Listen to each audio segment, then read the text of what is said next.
Hello everyone, Neha Shurbati है। Welcome to grass chemistry. आज हम देखेंगे green chemistry and nano technology, जो कि आपका लेसन नंबर 16 है स्टैंडर्ड 12th का। इसमें बेसिकली अगर हम देखते हैं तो ग्रीन केमिस्ट्री के बारे में इंफॉर्मेशन दी गई है, और नैनो टेक्नोलॉजी और नैनो केमिस्ट्री जो कि ब्रांच है केमिस्ट्री की, इसके बारे में आपको ये लेसन में इंफॉर्मेशन दी गई है। सबसे पहले हम देखेंगे कि ग्रीन केमिस्ट्री यानी होता क्या है।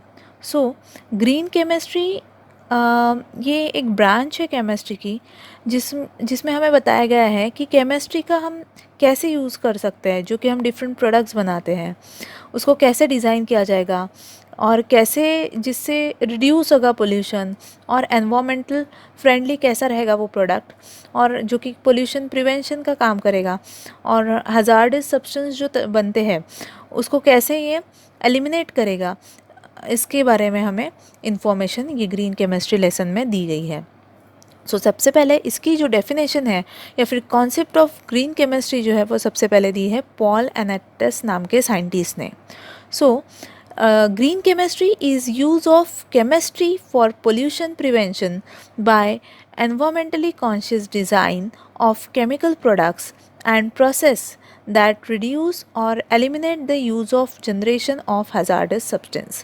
देखो, ये एक ऐसी ब्रांच है जिसमें हम केमिकल से हम डिफरेंट प्रोडक्ट्स बना सकते हैं, और जिसे ऐसे डिज़ाइन किया जाएगा कि जो एनवायरमेंटली इको फ्रेंडली रहेगा और रिड्यूस करेगा वो पोल्यूशन को, और हज़ार्डस सब्सटेंस का भी जनरेशन वो कम करेगा।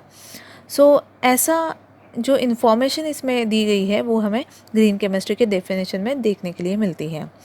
उसके बाद में हम इसमें आपको 12 प्रिंसिपल दिए हैं ग्रीन केमिस्ट्री के, जो कि पॉल एनेस्टस नाम के साइंटिस्ट ने ये 12 प्रिंसिपल ग्रीन केमिस्ट्री के हमें दिए गए हैं। Let us see the first principle of green chemistry, that is prevention of waste और by products, to give priority for the prevention of waste rather than cleaning up and treating waste after it has been created। देखो, इसमें सबसे पहले हमें ये बताया गया है कि ZWT नाम की एक न्यू टेक्नोलॉजी है, that is zero waste technology. तो ये टेक्नोलॉजी में क्या होता है कि जो केमिकल सिंथेसिस से वेस्ट प्रोडक्ट जो बनते हैं उसको कैसे हमें मिनिमाइज़ करना चाहिए, फिर ज़ीरो कैसे हमें उसको ज़ीरो बना लेना चाहिए, ये हमें देखना है। तो इसमें क्या किया जाता है, जैसे कि कोई रॉ मटेरियल है या फिर अगर कोई मटेरियल है वो अगर हम यूज़ करते हैं, और उसके बाद का उससे जो हमें वेस्ट प्रोडक्ट मिलता है वो हम क्या करते थे, पहले रिवर में हम जो फैक्ट्रीज़ में से है वो छोड़ देते हैं रिवर में वेस्ट मटेरियल, तो उससे पोल्यूशन होता था। बट ग्रीन केमिस्ट्री में ZWT टेक्नोलॉजी यूज़ की जाती है, जिससे जो भी वो वेस्ट प्रोडक्ट रहता है या फिर साइड प्रोडक्ट बाय प्रोडक्ट जो रहते हैं उनका हमें कैसे हम यूटिलाइज उसको कर सकते हैं, ये इसके बारे में फर्स्ट प्रिंसिपल में हमें बताया गया है। फॉर एग्ज़ाम्पल, जैसे थर्मल पावर प्लांट से जो ऐश बचता है, दैट इज़ जो बॉटम ऐश रहता है थर्मल पावर स्टेशन में जो यूज़ किया जाता है, वो एज हम रॉ मटेरियल यूज़ कर सकते हैं सीमेंट या फिर ब्रिक इंडस्ट्री में। ठीक है, ये एक उसका जो साइड बाय प्रोडक्ट है या फिर वेस्ट प्रोडक्ट है, इसका हम यूटिलाइजेशन कर सकते हैं। इसको फेंकने से अच्छा हम उसको यूटिलाइज़ कर रहे हैं। तो ये एक फर्स्ट प्रिंसिपल में प्रिवेंशन ऑफ वेस्ट और बाय प्रोडक्ट्स में हमें ये बताया गया है। सिमिलरली, जो कूलेंट वाटर होते हैं थर्मल पावर स्टेशन में, उसमें भी effluent coming out from the cleansing of machinery parts may be used as coolant in a thermal power station. जो भी मशीनरी जो इफ्लुएंट है जो बाहर निकल जो इफ्लुएंट मीन्स जो बाहर निकलता है, that is known as effluent, वो हम मशीनरी पार्ट्स में जो इफ्लुएंट निकलता है उससे, तो उसका हम यूज़ कर सकते हैं थर्मल पावर स्टेशन में coolant water as a coolant water. So this is first principle of green chemistry. Second principle में हमें बताया गया है about atom economy.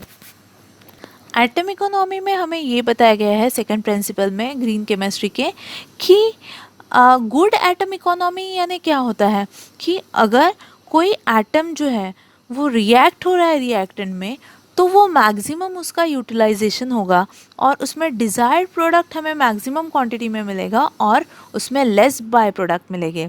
So it is a measure of amount of atoms from the starting materials that are present at the end of the chemical process.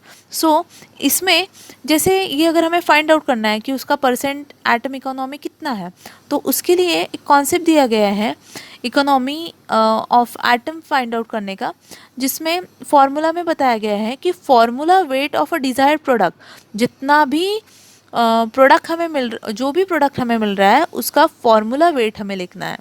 ठीक है, यानी उसका मास लिखना है एटम्स के फॉर्म में और उसको डिवाइड करना है. Sum of formula weight of all the reactant used in the reaction, जितने भी रिएक्टेंट्स को आपने रिएक्ट किया उसका वेट आपको लिखना है, उसको डिवाइड करना है उससे, और टोटल इसको आपको मल्टीप्लाई करना है 100 से. तो by using this formula you can calculate percent atom economy. For example जैसे हमें कन्वर्शन करना है ब्यूटेनॉल का 1 ब्रोमोब्यूटेन में, तो हमें क्या करना पड़ेगा, सबसे पहले हम ब्यूटेनॉल को हम रिएक्ट कर रहे हैं सोडियम ब्रोमाइड और H2SO4 के साथ. तो butanol, sodium bromide and H2SO4 ये क्या हो गए, सब रिएक्टेंट्स हो गए, और प्रोडक्ट क्या मिल रहा है हमें, 1 ब्यूटेनॉल. ठीक है, सॉरी हमें प्रोडक्ट मिल रहा है 1 ब्रोमोब्यूटेन. तो 1 ब्रोमोब्यूटेन ये प्रोडक्ट है, तो हम क्या करेंगे 1 ब्रोमोब्यूटेन को, formula weight of desired product, 1 bromobutane को हम डिवाइड करेंगे किससे, मास ऑफ क्या क्या हमने यूज़ किया था, सोडियम ब्रोमाइड, ठीक है, H2SO4 as well as butane 1 ol, इन सब के मास को कंबाइन करेंगे और टोटल उसको मल्टीप्लाई करेंगे 100 से. जितना भी आपको परसेंटेज मिलेगा वो आएगा. जैसे conversion of butane 1 ol to bromobutane, इसका आता है 49.81. ये कन्वर्शन इतना परसेंटेज उसका, यानी इतना उसका परसेंट एटम इकोनॉमी है. तो ये सेकंड प्रिंसिपल है जिसमें मैक्सिमम प्रोडक्ट फॉर्म होगा और मिनिमम बाय प्रोडक्ट फॉर्म होंगे, जिससे क्या होगा, उसके एटम की इकोनॉमी जो है हम फाइंड आउट कर सकते हैं. ठीक है, और थर्ड जो है वो है लेस हजार्डस केमिकल सिंथेसिस. अब लेस हजार्डस केमिकल सिंथेसिस ये जो थर्ड प्रिंसिपल है, इसमें हमें ये बताया गया है कि जैसे design chemical reactions and synthesis routes should be safe as possible so that we can avoid formation of hazardous waste from chemicals. अब मान लो पहले हम यूज़ करते थे DDT, जैसे कहीं पर चींटियाँ होगी तो हम DDT पाउडर उसके ऊपर डाल देते थे. मतलब क्या है, इट इज़ इंसेक्टिसाइड्स, वो इंसेक्टिसाइड है और वो उनको कंट्रोल कर रहा है या फिर उनको क्या कर रहा है, उनको किल कर रहा है इंसेक्ट को. तो इससे क्या होता है था कि इट वॉज रियलाइज दैट कि DDT is harmful to living things. ये तो हमने यूज़ कर लिया एज इंसेक्टिसाइड, बट ये ह्यूमंस के लिए हार्मफुल हो रहा था. तो nowadays instead of using DDT now we are using BHC, that is benzene hexachloride is used as insecticide instead of DDT. Why? Because DDT having side effects. क्या side effect है कि it is effective as insecticide, but it was not good for the human health. So that's why nowadays benzene hexachloride is used as insecticides. So one of the gamma isomer of BHC is called as gamaxane or lindane. Fourth जो इसमें हमें principal दिया गया है, that is designing safer chemicals to develop products that are less toxic और which require less toxic raw material. हमें ऐसा designing करना है केमिकल्स का जो कि सेफ़ रह गए, इको फ्रेंडली रह गए, जिसमें हमें ऐसे प्रोडक्ट डेवलप करना है जो कि लेस टॉक्सिक रह गए. टॉक्सिक मीन्स जो जहरीले पॉइजनस हम जिसे कहते हैं, दैट इज़ टॉक्सिक. तो लेस टॉक्सिक हमें केमिकल बनाने हैं और जिसके लिए less toxic material, raw material हम यूज़ करते हैं, ऐसा हमें डिज़ाइनिंग करना है वो केमिकल प्रोडक्शन के लिए.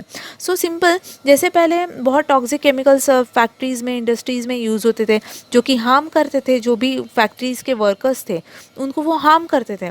तो फॉर एग्जांपल जैसे पॉलीमर इंडस्ट्री है, पॉलीमर इंडस्ट्री में एडिपिक एसिड का बहुत वाइडली यूज़ होता है, जिसमें स्टार्टिंग मटेरियल बेंजीन का यूज़ किया जाता है. So instead of using benzene as a starting material, nowadays they are preparing adipic acid enzymatically through glucose. ये ऐसा क्यों कर रहे हैं? बिकॉज पहले बेंजीन से एडिपिक एसिड को प्रिपेयर किया जाता था, बिकॉज उसके वो प्रोसेस थी उनकी प्रिपरेशन की. बट बेंजीन ये कार्सिनोजेनिक है, कैंसर कॉजिंग है, और वो वोलाटाइल ऑर्गेनिक कंपाउंड है.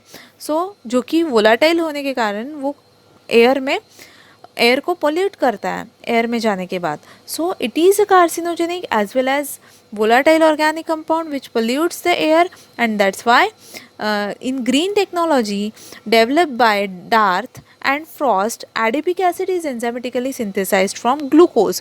So instead of using benzene as a starting material for preparation of adipic acid, what is used nowadays? Adipic acid is enzymatically synthesized from glucose.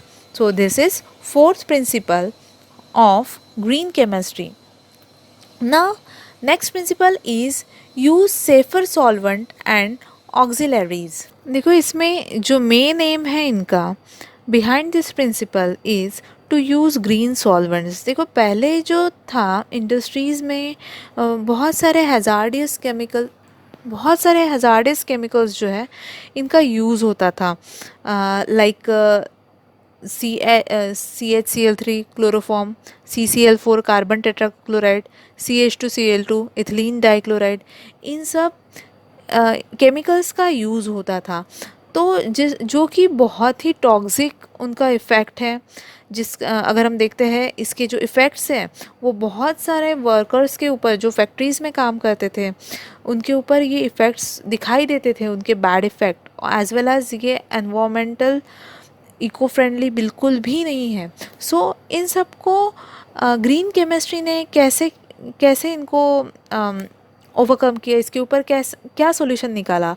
तो green chemistry में instead of using these all chemicals which are harmful for our nature as well as human being, it is replaced by water as well as super critical CO2.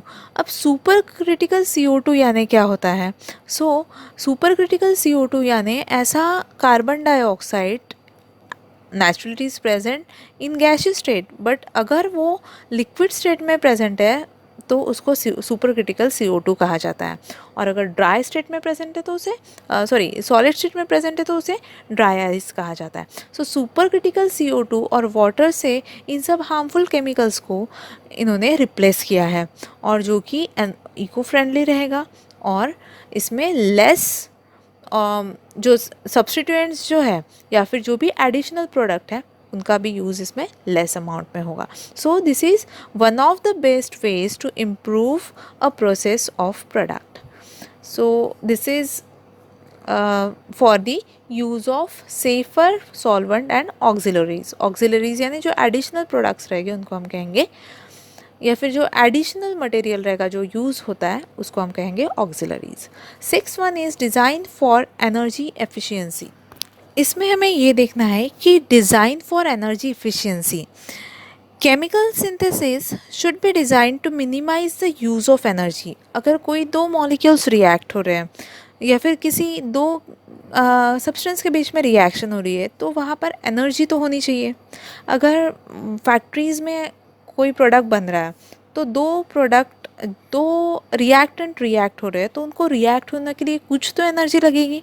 So energy जो use करते हैं वो in form of heat, जैसे heat कर रहे हैं तो heating से वो रिएक्ट हो रहे हैं तो हीट एनर्जी उनको मिल रही है. तो instead of using such traditional methods nowadays this can be achieve by use of proper catalyst. हम प्रॉपर अगर कैटलिस्ट यूज़ करते हैं, कैटलिस्ट यानी ऐसा सब्सटेंस जो कि रेट ऑफ रिएक्शन इंक्रीज़ करता है प्रोडक्ट बनाने में, ईजीली फिजिएबल ये मेथड होती है. And use of micro organism for organic synthesis, micro organism का यूज़ करके भी हम दोनों को रिएक्ट कर सकते हैं. As well as use of renewable materials, या फिर nowadays improving the technology of heating system, use of microwave heating, यानी ट्रेडिशनल हीटिंग करने से अच्छा नावडेज माइक्रोवेव हीटिंग ये प्रोसेस जो है ये भी यूज़ की जाती है. So these are all the ways for the design for the energy efficiency. So next one is use of renewable feedstocks. Use chemicals which are made from renewable sources rather than non renewable sources. देखो इसमें हमें use करना है renewable feed stock का. जैसे जो petrochemicals होते हैं वो इंडस्ट्री में इसका बहुत ज़्यादा यूज़ होता है. So nowadays use of these non renewable resources puts burden on the environment. क्या होता है, जो नॉन रिन्यूएबल सोर्सेज है जैसे क्रूड ऑयल है, इसका अगर हम यूज़ करते हैं तो ये एनवायरनमेंट के ऊपर एक बर्डन बन जाता है, ये एनवायरमेंटल फ्रेंडली नहीं होता है. So instead of using that if we use renewable sources like plant base, जो कि हमें प्लांट से मिलता है, जो कि नेचुरल होता है, इनका अगर हम यूज़ करते हैं तो ये बायोडिग्रेडेबल भी होता है और एनवायरमेंटल फ्रेंडली भी होता है. So use of renewable sources for example agriculture और biological products ensures the sharing of resources by. तो इसमें हमें क्या देखना है कि जो मल्टीपल स्टेप रिएक्शन होती है, यानी एक स्टेप में नहीं, मोर देन वन स्टेप में हमें प्रोडक्ट मिलता है, तो इसमें क्या होता है, मैक्सिमम हमें जो हम प्रोडक्ट ऐड करते हैं फिर से हम रिमूव करते हैं, तो इसमें wastage of product, wastage of derivatives या बहुत ज़्यादा हो जाता है. सो इसे हमें रिड्यूस करना है, यानी हमें क्या करना है, मल्टीपल स्टेप जो रिएक्शन होती है उसे हमें अवॉइड करना है, जो कि अननेसेसरीली इसका यूज़ होता है. फॉर एग्जांपल अगर हम कोई रिएक्शन में उसका फंक्शनल ग्रुप बचाना चाहते हैं तो उसमें हम एक प्रोटेक्टिंग एजेंट डाल देते हैं, यानी ऐसा सब्सटेंस जो कि फंक्शनल ग्रुप को उसे प्रोटेक्ट करेगा. फॉर एग्जांपल OH है, OH फंक्शनल ग्रुप है, तो उसे प्रोटेक्ट करने के लिए हमने एक उसमें मटेरियल डाल दिया. फिर कुछ टाइम बाद अगर हमें वो रिमूव करना है, डी प्रोटेक्शन करना है, वो रिमूव करना है फंक्शनल ग्रुप, तो OH को रिमूव करना है, उसको डी प्रोटेक्ट करना है, तो उसके लिए हम वापस से क्या कर रहे हैं, जो हमने ऐड किया था प्रोटेक्टिंग ग्रुप का जो रिएजेंट वो हम वापस रिमूव कर रहे हैं.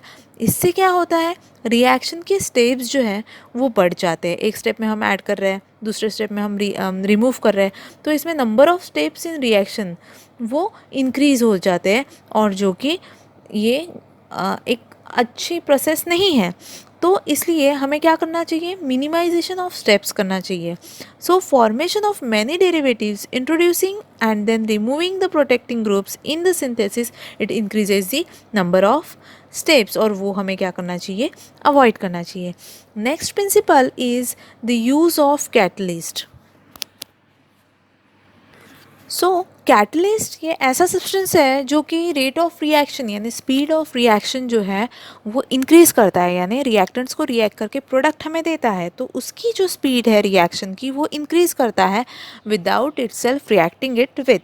And it helps to increase the selectivity, minimize the waste and reduce reaction times and energy demands. जैसे हाइड्रोजनेशन ऑफ ऑयल है या फिर हार्डनिंग प्रोसेस जिसको हम कहते हैं, उसमें निकल ये साइंटिस्ट निकल ये कैटलिस्ट हम यूज़ करते हैं इन हाइड्रोजनेशन प्रोसेस. हैबर्स प्रोसेस में है, उसके बाद डिफरेंट पॉलीमर्स है जिसमें हम अलग अलग कैटलिस्ट यूज़ करते हैं. सो ऐसे जो रिएक्शंस हैं इनमें हम कैटलिस्ट का यूज़ करते हैं to increase the rate of reaction. Next principle that is 10th is design for degradation. So design for degradation, design chemicals that degrade and can be discard easily. हमें ऐसे करना चाहिए केमिकल्स को design कि जो कि ईजिली डिग्रेड हो जाएंगे और डिस्कार्ड भी हो जाएंगे. डिग्रेड हो जाएंगे यानी जैसे they should be biodegradable, they should be eco friendly, they should be non toxic. ऐसे प्रोडक्ट्स हमें बनाने हैं. तो ग्रीन केमिस्ट्री में ये सब पॉसिबल है, और इसी के लिए मेन एम क्या है इस प्रिंसिपल का कि जो वेस्ट प्रोडक्ट है वो ऑटोमेटिकली इजीली डिग्रेड होना चाहिए और एनवायरनमेंट को क्लीन रखना चाहिए. इसलिए बायोडिग्रेडेबल जो पॉलीमर्स है और पेस्टिसाइड्स है उसको ऑलवेज़ प्रिफ़र किया जाता है, क्योंकि ये उसका सेपरेशन अगर हमें करना है तो वो इजीली हो जाता है। और प्लास्टिक रिसाइकल जो है ये भी इसका इजीली उसके ऊपर रिसाइकल मार्क उसके ऊपर प्रिंट किया जाता है। If we see the household plastic, it is already given in your textbook, that is a chart to sort the plastic materials in daily life। इसके मैंने एक प्रीवियस वीडियो में भी आपको बताया था कि जो मैंने फूड सेफ्टी का एक वीडियो बनाया था उसमें मैंने 2-3 आपको एग्जांपल्स दिए थे। रिसाइकलिंग का बहुत इम्पॉर्टेंट एक पार्ट है कि आप कोई भी प्रोडक्ट लेते हो, प्लास्टिक लेते हो, उसके ऊपर देखो डिज़ाइन दिया रहता है, एक सिंबल रहता है रिसाइकलिंग का, ऐसा ट्रायंगुलर फॉर्म में। तो वो ट्रायंगल के नीचे उसका नेम रहता है या फिर उसका शॉर्ट फॉर्म रहता है, और ट्रायंगल के अंदर एक नंबर दिया रहता है। जैसे फर्स्ट नंबर है ट्रायंगल के अंदर, अगर 1 नंबर है और उसके नीचे PETE लिखा रहता है, सो PETE यानी पॉलीइथिलीन टेरिफ्थलेट, ये उसका नाम है। ठीक है, it is used in microwavable food trays, salad dressing, soft drink, water and beer bottles. ठीक है, इनमें ये यूज़ होता है। और ये रिसाइकलिंग का इसके ऊपर मार्क क्या है कि ये जो है ये हार्ड टू क्लीन होता है, एब्जॉर्ब बैक्टीरिया होता है, absorb bacteria as well as flavours. So इसका रीयूज़ हम बहुत कम करते हैं। ऐसा जो मटेरियल है जो PET से बना है, इसके लिए सिंबल है पर्टिकुलर। और HDPE जो है हाई डेंसिटी पॉलीइथिलीन, इसका जो मार्क आता है ट्रायंगुलर शेप में, वो 2nd नंबर का इसको नंबर दिया जाता है। वो जैसे हाउस होल्ड क्लीनर हम यूज़ करते हैं, शैम्पू की बॉटल्स जो है ये HDPE से बनी होती है। और इससे क्या होता है, रिसाइकल हमें करना है। ठीक है, तो रिसाइकल हम इसे कर सकते हैं। तो उसका क्या सिंबल है, कौन से प्लास्टिक से बना है, ये मेंशन किया जाता है। जैसे ट्रायंगुलर शेप में अगर 3 लिखा है तो उसके नीचे V होगा, V या फिर PVC लिखा होगा, that is polyvinyl chloride. V stands for vinyl. तो इसका यूज़ होता है जैसे कुकिंग ऑयल की बॉटल्स हैं, पैकेजिंग है फूड का, या फिर माउथ वॉश का जो बॉटल्स हैं, ये सब PVC से बने रहते हैं, पॉलीविनिल क्लोराइड से। तो उसका रिसाइकल हम कैसे कर सकते हैं, जैसे उसको अगर हमने केबल्स में रिसाइकल कर दिया, पॉलीविनिल क्लोराइड के आपको पता है वायर्स पाइप्स आते हैं, उसका हम रिसाइकलिंग उसमें हम उसे कर सकते हैं। या फिर जो भी पाइप्स रहते हैं गटर्स के, वो बनाने के लिए भी इसका PVC का यूज़ होता है। तो हम इसे जो हाउस होल्ड प्लास्टिक्स है उसको हम रिसाइकल कर सकते हैं। नेक्स्ट इज़ 4th नंबर अगर दिया है ट्रायंगुलर शेप में, दैट इज़ LDPE। इसके पहले हमने हाई डेंसिटी देखा, अब ये लो डेंसिटी पॉलीइथिलीन है।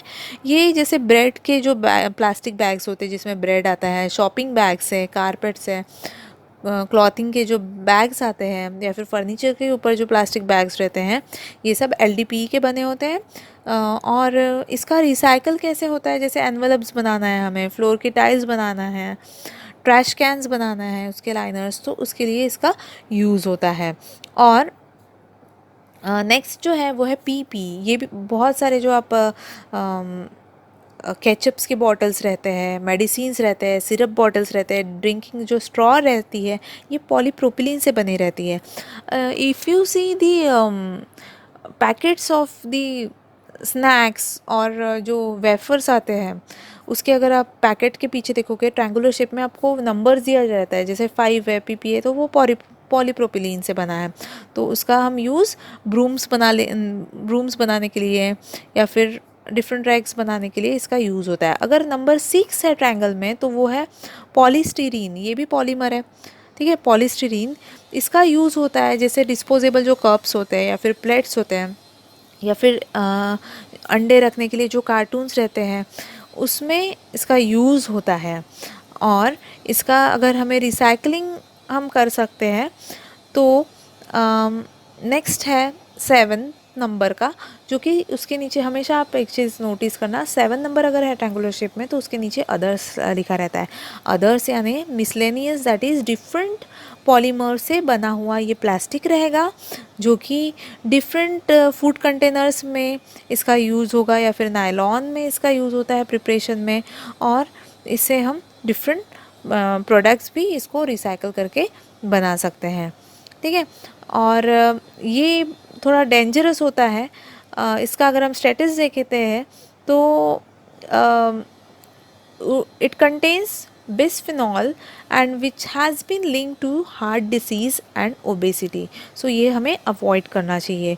तो ये सब डिज़ाइनिंग फॉर डिग्रेडेशन, यानी ऐसा हमें प्रोडक्ट डिज़ाइन करना चाहिए जो भी केमिकल है उसका, जो कि ईजिली रिसाइकल हो, एनवायरमेंट फ्रेंडली हो, ईजिली वो डिग्रेडेट होना चाहिए.